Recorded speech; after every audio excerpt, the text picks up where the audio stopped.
So there is definitely one thing that people always find kind of shocking when they talk to me in regarding the MCU. And it's the fact that when they bring up their desires to have the X-Men or the Fantastic Four or something like that in the MCU, I always say that I'm completely against that idea and I hope it never happens. And I'm actually glad that they sold these characters off in the first place. And a lot of people always kind of just hate me outright for saying that and start getting on me to explain why. So let me kind of walk you guys through what is exactly happening here.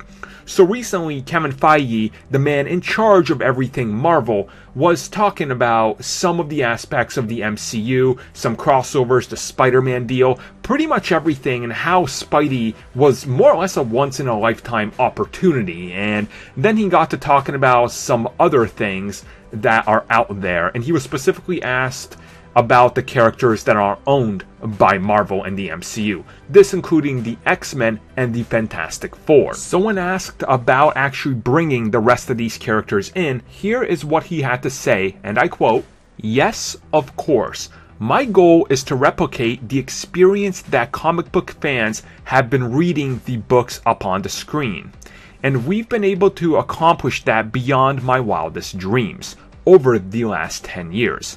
And certainly, including Spidey in Civil War, in the upcoming Infinity War, is yet another dream that I didn't ever dare to talk about publicly, because I thought the odds of it were very slim." And then he goes on and adds, and I quote, "So, no plans beyond that for the remaining characters that aren't already in the MCU. But never say never. Who knows what can happen in the future." So I can't be the only one that finds this as a major... Wait a second, let's backpedal here. Look at how the tone has changed. Every other time, go read interviews from 2 years ago.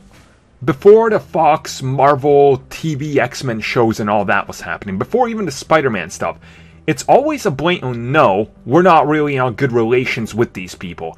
Now suddenly he's saying it's like, oh, you never know what can happen in the future. Now remember when all those Sony leaks happen, and out of nowhere comes the Sony Spider-Man deal. It's kind of interesting how he's phrasing these things, considering that now the multiverse is open to us in all of these different franchises. Now I'm just speculating. If you guys want more, I did like a 20-minute video on my beliefs. I'll put that up there in the annotation so you guys can check it out. But I suspect something rather soon.